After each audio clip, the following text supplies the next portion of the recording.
La carreta avanzaba despacio por el camino de tierra, levantando polvo seco que se quedaba suspendido en el aire caliente de la tarde. Catalina sostenía las riendas con manos ásperas, curtidas por 3 años de lavar ropa ajena en el pueblo.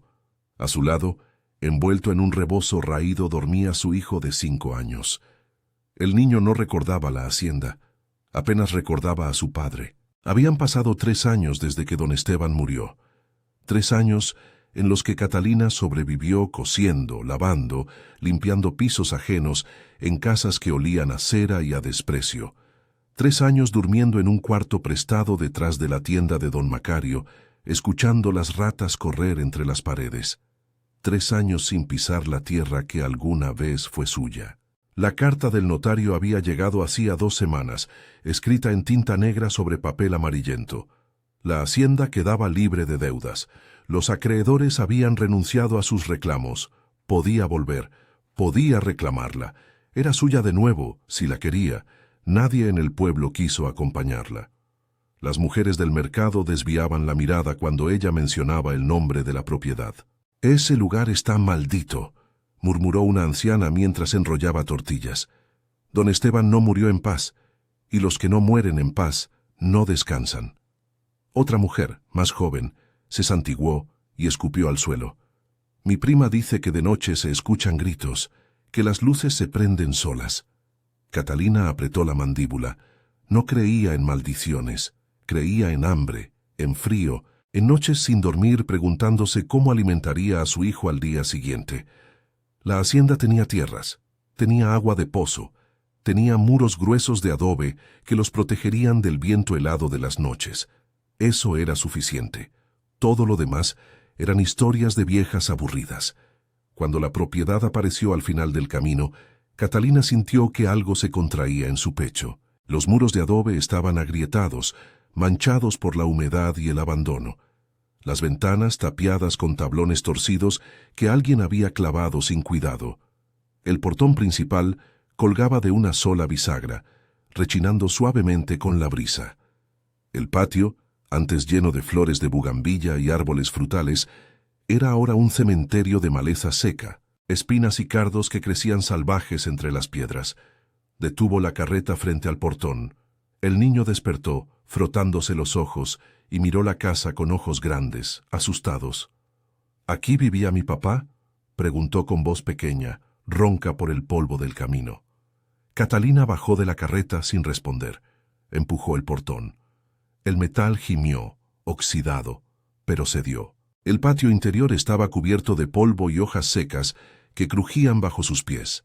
En el centro, el pozo de piedra seguía en pie, con su brocal agrietado y su cuerda podrida colgando como una serpiente muerta. La puerta principal de la casa estaba entreabierta. Catalina la empujó con el hombro. La madera hinchada resistió, pero finalmente cedió con un crujido. El aire adentro era pesado, viciado, como si nadie hubiera respirado allí en años. Las vigas del techo crujieron. El piso de ladrillo estaba cubierto de excrementos de ratones, plumas de pájaros muertos y manchas oscuras que no quiso identificar. Pero no era el abandono lo que la perturbaba. Era algo más, una sensación de peso, de presencia, como si la casa misma la observara, esperando ver qué haría. Catalina sacudió la cabeza. «Es solo una casa vieja», se dijo en voz baja. «Solo eso, polvo y silencio».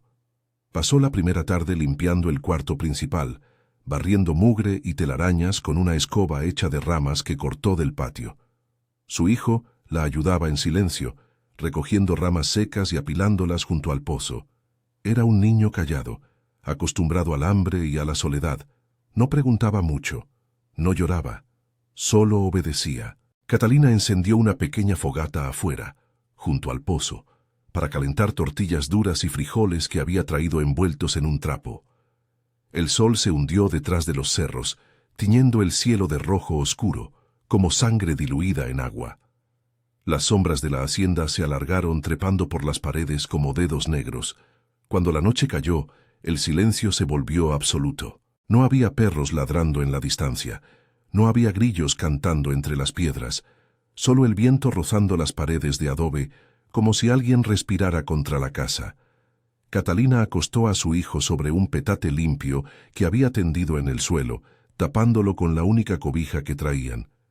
El niño se durmió enseguida, agotado por el viaje. Ella se quedó sentada junto a la fogata, mirando las brasas que palpitaban en la oscuridad como corazones moribundos. Entonces lo escuchó. Un golpe, sordo, desde adentro de la casa. Se quedó quieta, con el corazón acelerado. Esperó. Nada. Tal vez fue una viga vieja asentándose, tal vez fue el viento empujando una puerta suelta, pero entonces volvió a escucharlo. 3 golpes lentos, rítmicos, como si alguien golpeara el piso con un bastón o con un puño cerrado. Catalina se levantó despacio, tomando un palo grueso de la fogata como arma. Las brasas en el extremo brillaban débilmente, arrojando luz anaranjada sobre su rostro. Entró a la casa. La oscuridad era densa, apenas rota por la luz débil de la luna que se filtraba por las grietas de las ventanas tapiadas. Los golpes venían del cuarto al fondo, el cuarto donde Esteban solía encerrarse durante horas antes de morir, el cuarto donde nadie podía entrar sin su permiso. Catalina avanzó despacio, sintiendo cómo el polvo crujía bajo sus pies descalzos. Empujó la puerta del cuarto. Estaba más fría que el resto de la casa. Había un baúl viejo contra la pared, cubierto de polvo tan grueso que parecía terciopelo gris. Pero en el piso, frente al baúl, había marcas recientes, arrastres, como si alguien hubiera movido algo pesado apenas horas antes. Catalina se arrodilló, pasando la mano sobre las marcas. Entonces vio algo más. El piso estaba irregular. Había tablones flojos separados de los demás por rendijas demasiado anchas, como si alguien los hubiera levantado y vuelto a colocar sin cuidado. Su respiración se aceleró. Metió los dedos en la rendija y levantó uno de los tablones. La madera crujió, protestando. Debajo había un hueco, y en el hueco, envuelto en tela encerada manchada de humedad, había un libro. Lo sacó. Era grande, pesado, encuadernado en cuero oscuro que olía a moho y a tinta vieja. Lo llevó afuera, junto a la fogata, y lo abrió sobre sus rodillas con manos temblorosas. Capítulo 2. Las cuentas del muerto. Las páginas estaban llenas de números, fechas, nombres escritos con tinta negra que se había corrido en algunos lugares por la humedad. Era un libro de cuentas. La letra era de Esteban. Catalina reconocía esa caligrafía apretada, meticulosa, casi obsesiva. Pero no eran cuentas de la hacienda. No eran registros de cosechas o ventas de ganado. Eran listas de transacciones, entregas, pagos, nombres que Catalina reconocía: el alcalde del pueblo, el juez municipal, el párroco, don Augusto el terrateniente de la hacienda vecina, la viuda Ramírez que vendía telas en el mercado, y junto a cada nombre, una cantidad, y junto a cada cantidad, una palabra que se repetía como un eco: silencio. Catalina sintió que el aire se le escapaba de los pulmones. Esteban no había sido hacendado honrado, había sido prestamista, y no solo eso. Había cobrado deudas con métodos que el libro describía con frialdad escalofriante, tierras confiscadas por contratos firmados en estado de ebriedad, hijos entregados como peones para saldar cuentas imposibles, mujeres llevadas como sirvientas para pagar intereses acumulados. En una página, escrito con letra más grande, decía: Vicente Morales debe 400 pesos, no puede pagar, tomó sus 3 hectáreas junto al río. Firmó documento, el alcalde fue testigo, Vicente lloró como mujer. En otra, familia Telles, debe 800 pesos desde hace 2 años, intereses suben a 1, 200, tomo su casa en el pueblo, lo saco a la calle, la mujer me escupió, la hice arrestar por desacato. Catalina sintió náuseas, siguió leyendo, incapaz de detenerse. Cada página era una puñalada, cada nombre, una historia de dolor que ella nunca había conocido. Y entonces, en las últimas páginas, la letra de Esteban cambiaba. Se volvía errática, temblorosa, como si la hubiera escrito con fiebre o con miedo. Había frases sueltas, desconectadas. No puedo dormir. Los veo cuando cierro los ojos, me siguen en la calle, me piden lo que les debo. El padre Julián vino anoche. Dice que debo devolver lo que tomé. Pero ya no hay nada que devolver. Lo gasté. Lo perdí. No queda nada. Catalina no puede saber. Nadie puede saber. Si alguien descubre esto, me matarán, o algo peor. Y en la última página, escrita con tinta tan apretada que casi rasgaba el papel. Si alguien encuentra este libro, que sepa que lo que está enterrado bajo el nogal no es solo tierra, es la verdad, y la verdad tiene dientes. Catalina cerró el libro de golpe, con el corazón golpeándole el pecho como un tambor de guerra. Se levantó mirando hacia el fondo del patio. Allí, medio muerto, retorcido por la sequía, con ramas que parecían garras, estaba el viejo nogal. No quería saberlo, quería quemar el libro, quería olvidar lo que había leído, quería volver al pueblo, empacar sus cosas y huir a otro lugar donde nadie conociera su apellido. Pero algo más fuerte la empujaba. La necesidad de entender, de saber qué había hecho su esposo, qué clase de hombre había sido realmente, y qué significaba esa última frase. A la mañana siguiente, mientras su hijo jugaba con piedras en el patio, construyendo murallas imaginarias, Catalina tomó una pala oxidada que encontró en el cobertizo y caminó hacia el nogal. El árbol proyectaba una sombra larga y torcida sobre la tierra seca, como si rechazara la luz. Comenzó a cavar. El suelo era duro, compactado por años de abandono y pisadas. Cavó durante horas, con las manos sangrando y la espalda ardiendo. El sol subió y el calor se volvió insoportable. Su hijo le llevó agua del pozo en una lata oxidada. Y entonces la pala golpeó algo sólido. No era madera, no era piedra, era metal. Catalina se arrodilló, apartando la tierra con las manos. Era una caja fuerte, pequeña, herrumbrada, con un candado viejo que se desmoronaba por el óxido. Lo rompió con la pala. El candado cedió. Abrió la tapa con manos temblorosas. Adentro no había oro, no había dinero, no había joyas, había documentos, escrituras de propiedad firmadas y selladas, contratos con manchas de tinta y huellas de dedos sucios, y cartas, docenas de cartas, todas escritas con diferentes letras, todas dirigidas a Esteban, todas suplicándole piedad. Una decía, con letra temblorosa de anciano: «Don Esteban, por el amor de Dios y de la Virgen Santísima, devuélvame las tierras de mi padre. No tengo con qué alimentar a mis hijos. Se están muriendo de hambre». Otra, escrita en papel arrugado: «Le pagaré el doble si me da un año más. Se lo juro por la Virgen de Guadalupe, por el alma de mi madre, por todo lo sagrado». Y otra, la última, escrita con tinta roja: «Usted va a pagar por esto. Si no en esta vida, en la otra.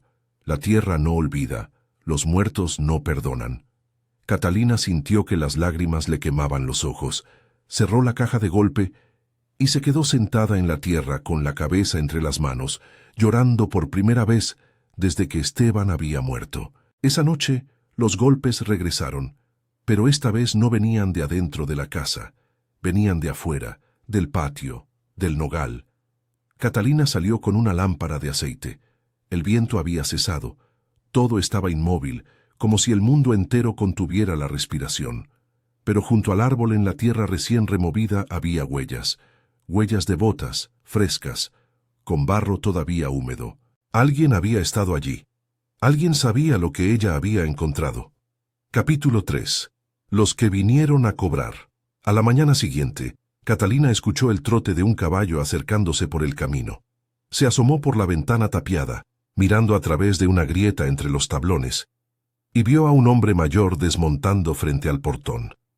Vestía traje oscuro, aunque polvoriento por el camino, y llevaba un sombrero de ala ancha que ocultaba parte de su rostro. Era don Augusto, el terrateniente de la hacienda vecina, un hombre respetado, temido. Catalina salió a recibirlo con desconfianza. Don Augusto sonrió, pero la sonrisa no llegó a sus ojos. Eran ojos fríos, calculadores, acostumbrados a evaluar el valor de las cosas y de las personas. «Doña Catalina, qué sorpresa verla de regreso. Pensé que había vendido este lugar, o que lo había abandonado para siempre. No tengo intención de venderlo, respondió ella con voz firme, aunque sentía las piernas temblarle.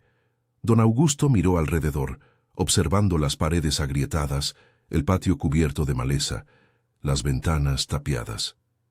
Este lugar es una ruina, doña. No tiene agua suficiente para sembrar más de medio hectárea. No tiene peones que trabajen la tierra. Y está. Hizo una pausa eligiendo sus palabras con cuidado. Manchado. La gente no olvida lo que pasó aquí. No olvida quién vivió aquí. ¿Y qué pasó aquí?, preguntó Catalina, sosteniéndole la mirada sin parpadear. Don Augusto bajó la voz, acercándose un paso. Olía a tabaco y a cuero. Su esposo no era bien visto, doña Catalina. Cobró deudas que no debía cobrar. Quitó tierras a familias enteras. Algunas de esas familias desaparecieron. Y usted sabe cómo es la gente del campo. Hablan, inventan historias, dicen que los ve de noche, caminando por el camino. Dicen que su esposo no descansa porque tiene cuentas pendientes. No son historias, dijo Catalina con la garganta apretada. Encontré el libro. Sé lo que hizo. Sé lo que le hizo a esa gente. Y sé que usted también está en el libro, don Augusto. El rostro de don Augusto se endureció como piedra. Sus ojos se volvieron peligrosos. Entonces también sabe que es mejor olvidarlo. Ese libro no le traerá más que problemas, doña. Si la gente se entera de que lo tiene, vendrán. Querrán justicia, querrán sangre. Y usted tiene un hijo que proteger. Un hijo que necesita crecer sin vergüenza, sin que lo señalen en la calle como hijo del ladrón. Catalina sintió un escalofrío recorrerle la espalda. ¿Es una amenaza, don Augusto? El hombre negó con la cabeza lentamente, pero su mirada era fría como hielo. Es un consejo de alguien que conoce este lugar mejor que usted. Venda la hacienda, váyase lejos. Construya una vida nueva donde nadie conozca su apellido. Yo le pagaré un precio justo, más que justo, el doble de lo que vale. Catalina apretó los puños hasta que las uñas se le clavaron en las palmas. Esta tierra es mía. La pagué con 3 años de lavar ropa y limpiar pisos. Y no la venderé. Don Augusto suspiró como si lamentara sinceramente su decisión. Entonces espero que esté preparada para las consecuencias, porque no soy el único que quiere ese libro, y los otros no serán tan educados como yo. Se dio la vuelta y montó su caballo con la elegancia de quien ha cabalgado toda su vida. Antes de alejarse, miró hacia el nogal con expresión indescifrable. Ese árbol debería cortarlo. No trae más que mala suerte. Dicen que creció sobre huesos y se fue al galope, dejando una estela de polvo que tardó minutos en asentarse. Catalina regresó a la casa con el corazón acelerado. Escondió el libro bajo el petate donde dormía su hijo y pasó la tarde limpiando, tratando de mantener las manos ocupadas para no pensar. Pero al atardecer, mientras su hijo dormía la siesta, escuchó voces afuera. Voces masculinas, ásperas, enojadas. Se asomó por la ventana y vio a 3 hombres parados frente al portón. Llevaban machetes colgados del cinto, vestían ropa de trabajo, manchada de tierra y sudor. Uno de ellos, el más joven, tenía una cicatriz gruesa que le cruzaba la mejilla desde el ojo hasta la mandíbula. «Doña Catalina», gritó el del machete, «sabemos que tiene el libro de don Esteban, queremos verlo. Ahora». Catalina sintió que el miedo le cerraba la garganta como una mano invisible. Miró a su hijo dormido. Escondió el libro bajo una pila de leña seca y salió al patio, cerrando la puerta detrás de ella con llave. «No sé de qué hablan», dijo, manteniendo la voz firme aunque le temblaban las rodillas. El hombre de la cicatriz escupió en el suelo con desprecio. «No nos mienta, doña. Don Augusto nos dijo que lo encontró, que lo desenterró del nogal. Ese libro tiene el nombre de mi abuelo. Mi abuelo, Vicente Morales. Perdió sus tierras por culpa de su marido. Murió de hambre 2 años después, en una choza prestada. Y queremos saber qué más dice ese libro. Queremos saber quién más estaba metido en eso». Catalina levantó la barbilla, tragándose el miedo. Si su abuelo perdió sus tierras, fue porque mi esposo se aprovechó de él. Lo sé, leí el libro. Sé lo que hizo Esteban, pero yo no soy mi esposo. Y no voy a entregarles nada hasta saber qué planean hacer con esa información. Si quieren justicia, la entiendo. Pero si quieren venganza... El hombre dio un paso adelante, amenazante. Los otros dos lo siguieron. Catalina retrocedió hasta quedar pegada a la puerta. No está en posición de negociar, doña. Usted es la viuda del ladrón. Usted vivió con el dinero que nos robó. Comió con ese dinero. Vistió a su hijo con ese dinero. Pero entonces, desde adentro de la casa, se escuchó la voz del niño, pequeña y asustada. «Mamá, ¿quiénes son esos señores?» Los hombres se detuvieron. El del machete maldijo en voz baja. Los otros dos se miraron incómodos. «Tiene un hijo. No sabíamos que traía al niño». Hubo un silencio tenso. El viento movió las ramas secas del nogal. Finalmente, el hombre retrocedió, pero no guardó el machete. «Le damos 3 días para decidir si nos entrega ese libro o si lo quema y nunca hablamos de esto. Pero si en 3 días no ha hecho ninguna de las dos cosas, volveremos. Y no seremos tan amables. Y no nos importará quién esté en la casa». Se fueron caminando por el camino polvoriento, sin voltear atrás, dejando a Catalina temblando de miedo y rabia. Esa noche, abrazó a su hijo mientras él dormía, escuchando el viento golpear las ventanas tapiadas. Sabía que no podía quedarse callada, pero tampoco podía arriesgar la vida de su hijo por un libro lleno de pecados ajenos. Y en algún lugar, en la oscuridad absoluta del patio, los golpes volvieron a sonar. 3 golpes, lentos, rítmicos, como si alguien esperara una respuesta. Capítulo 4. La verdad. Tiene dientes. Catalina no durmió esa noche. Se quedó sentada junto a la puerta con el libro en las manos, leyéndolo una y otra vez a la luz débil de una vela de sebo. Cada nombre era una historia de dolor, cada cifra, una vida destruida por la codicia, cada nota al margen, escrita con la letra fría de Esteban, era una sentencia de muerte disfrazada de negocio.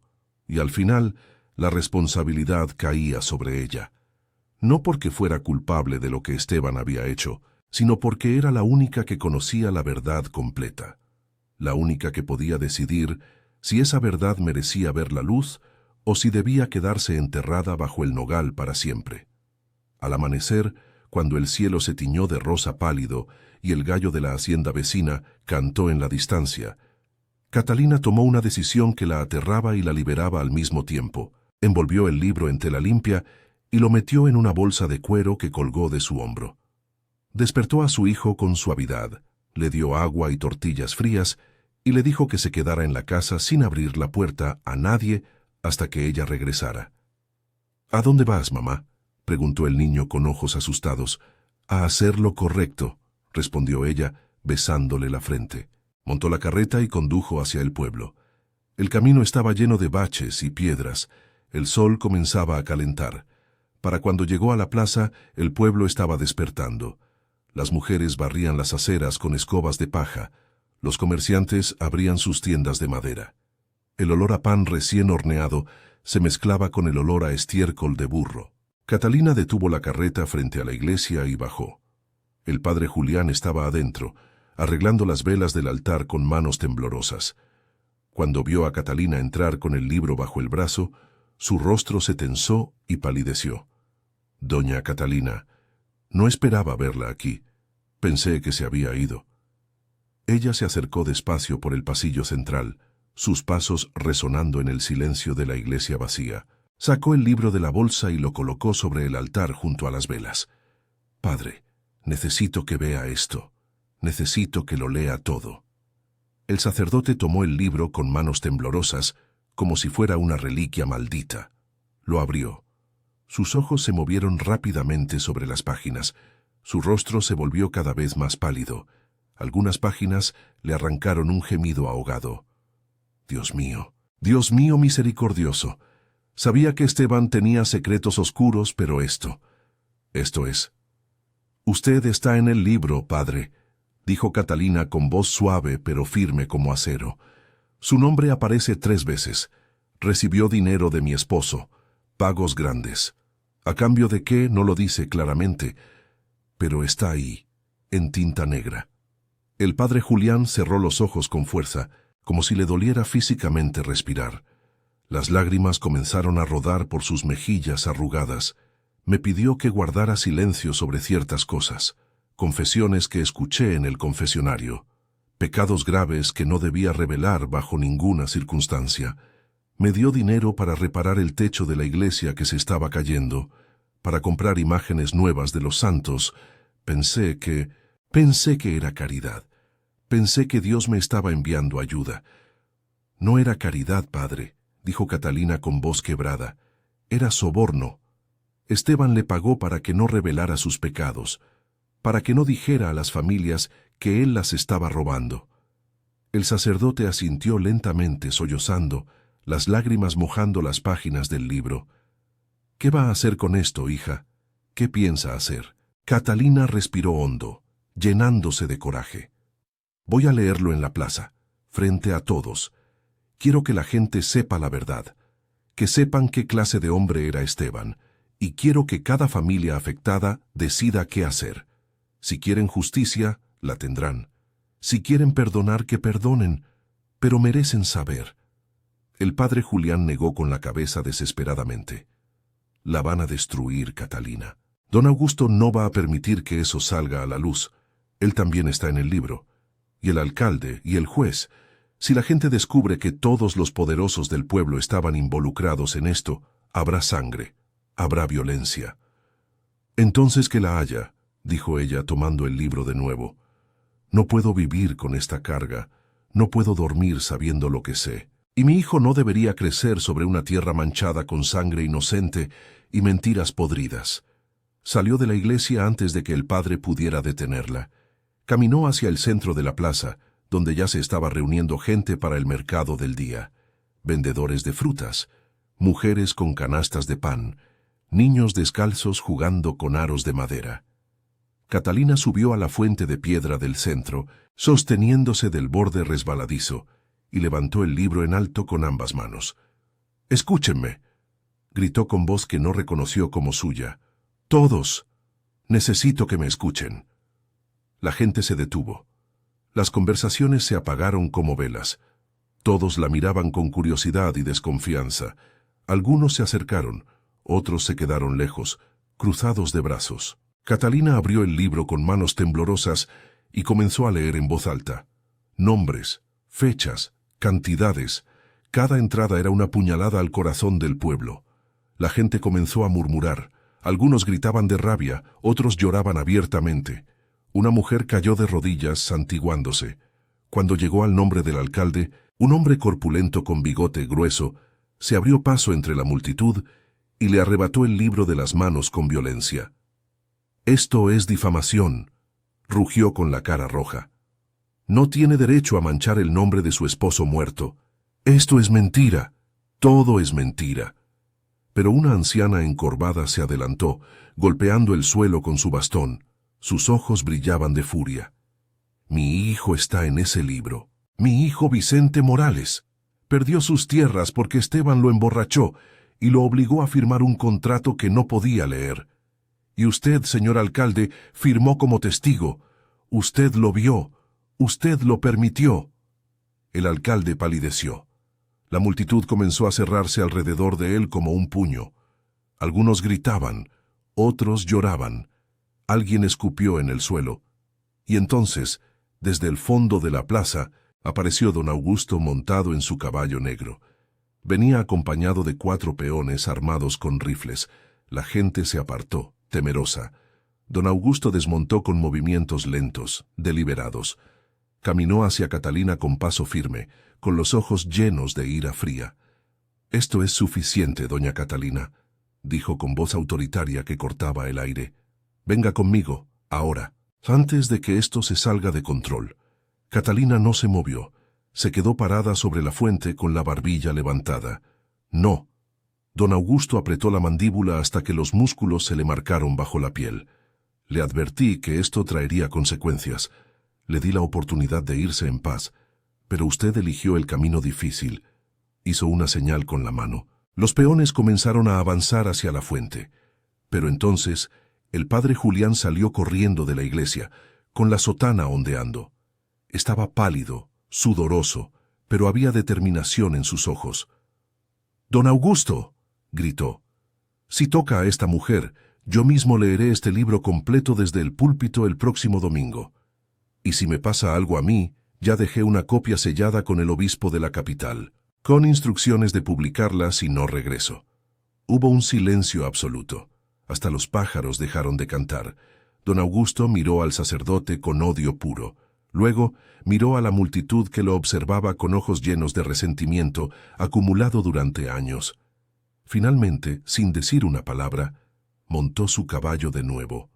Miró a Catalina una última vez con ojos que prometían venganza futura. «Esto no ha terminado», dijo en voz baja, y se fue al galope, seguido por sus peones, levantando una nube de polvo que cubrió la plaza como un velo sucio. La gente comenzó a dispersarse lentamente, murmurando entre ellos, llevándose consigo el peso de la verdad que acababan de conocer. Algunos se acercaron a Catalina y le agradecieron en voz baja, con lágrimas en los ojos. Otros la miraron con resentimiento, como si ella fuera culpable de los pecados de su esposo muerto. Pero había hablado. La verdad estaba fuera, y eso era lo único que importaba. Catalina bajó de la fuente con las piernas temblorosas. El padre Julián la esperaba con el libro en las manos. «¿Qué hará ahora?», preguntó el sacerdote con voz cansada. «Volver a casa», respondió ella, «a mi casa, a criar a mi hijo en tierra limpia». Epílogo. Tierra limpia. Catalina regresó a la hacienda con el corazón más ligero de lo que había estado en años. Su hijo la esperaba en el patio, jugando con un palo y piedras, construyendo algo que solo él entendía. Esa tarde, mientras el sol comenzaba a descender tiñendo el cielo de naranja y púrpura, Catalina tomó el libro y caminó hacia el nogal. Cavó un hoyo nuevo, más profundo que el anterior, lejos de las raíces retorcidas. Envolvió el libro en lona encerada nueva y lo colocó en el fondo con cuidado. No para esconderlo, sino para dejarlo descansar. Porque los muertos no atormentan a los vivos por venganza. Son las mentiras no dichas, los silencios cómplices, las verdades enterradas las que persiguen y envenenan. Y Catalina había roto ese silencio. Había gritado la verdad en la plaza. Había expuesto las heridas del pueblo para que pudieran sanar. Mientras cubría el libro con tierra, sintió que el aire cambiaba. Se volvía más limpio, más ligero, como si la tierra misma suspirara aliviada. Esa noche, mientras preparaba tortillas sobre el fogón, su hijo la abrazó por la cintura. «Ya no te ves triste, mamá». Catalina sonrió por primera vez en mucho tiempo. Una sonrisa pequeña pero real. «Ya no, mijo, ya no». Durmió esa noche sin miedo, sin golpes en las paredes, sin presencias invisibles. Por primera vez desde la muerte de Esteban, durmió profundamente, soñando con campos verdes y cosechas futuras, porque sabía que su esposo nunca se había ido del todo. Su culpa, sus secretos, sus mentiras habían permanecido en esa tierra como raíces venenosas, pero ahora finalmente, con la verdad expuesta al sol y al juicio del pueblo, podía empezar a dejarlo atrás. La hacienda ya no estaba maldita, simplemente estaba vacía, esperando ser llenada de nuevo con vida, trabajo y una memoria diferente. Y Catalina estaba lista para construir esa nueva memoria con sus propias manos.